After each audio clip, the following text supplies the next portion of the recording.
In vandag se les gaan ons kragte in ewewig gaan behandel. So hierdie gaan 'n bietjie van 'n moeilike een wees want ons moet gelyktydig vergelykings gebruik, maar ek dink ons kan dit aanpak.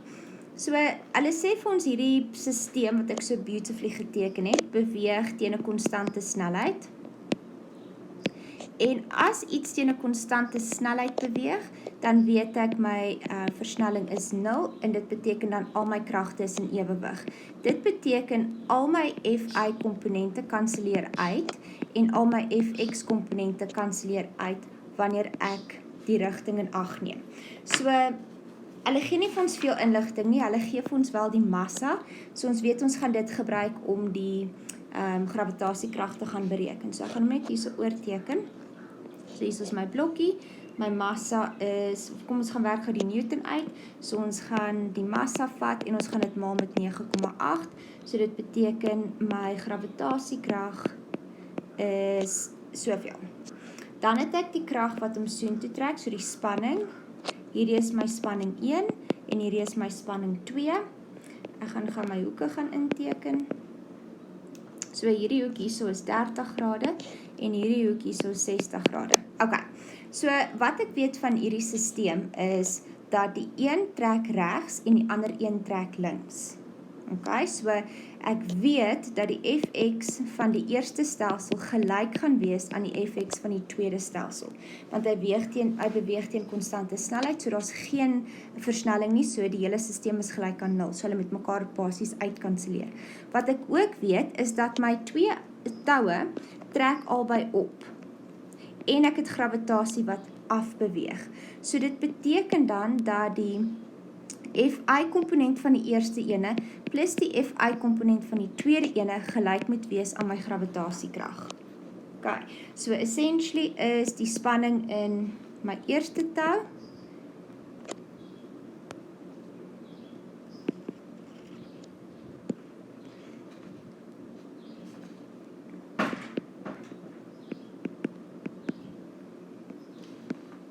gelyk aan my gravitasiekrag. Okay, so hierdie is vir my Fi komponente, vir my Fx komponente gaan ek die volgende gaan skryf.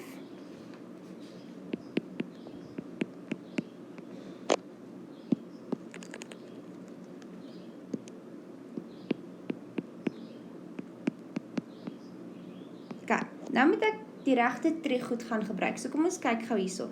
Met die eerste ene is my Fi komponent aangrensend en my Fx komponent is teenoorstaand. So ek gaan vir my Fi komponent gaan ek kos gebruik en vir my Fx komponent gaan ek sin gebruik.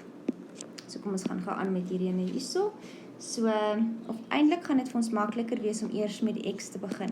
Omdat hulle gelyk is aan mekaar, gaan dit 'n makliker een wees om gelyk aan mekaar te stel. So ons gaan sê die spanning van die eerste ene sin 30, onthou ons het gesê ons gaan vir die x-waardes gaan ons sin gebruik want hulle is teenoorstaand, is gelyk aan T2 sin 60. Okay, nou kan ek dit in my calculator gaan sit, dan kry ek 'n half T1 is gelyk aan wortel 3 op 2 T2. Okay, so dit beteken ek gaan hierdie 2 dan soontoe oormaal, so T1 is dan gelyk aan wortel 3 T2.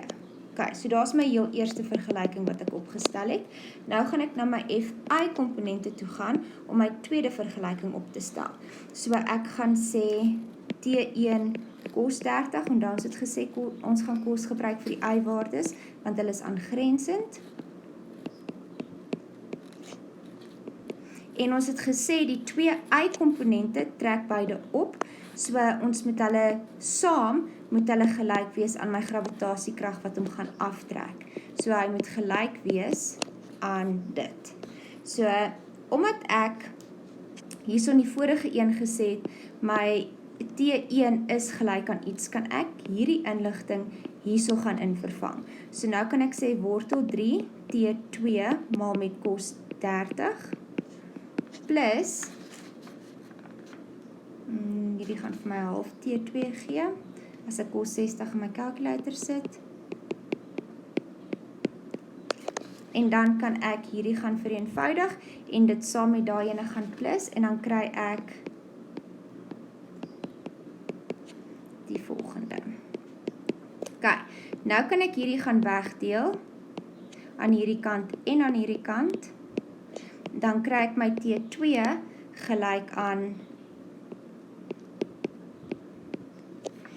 en om nou my T1 te kry is dit baie maklik. Ek gaan terug na my eerste vergelyking toe en ek vervang dit net weer daarso in. So T1 is gelyk aan wortel 3 maal my vorige antwoord.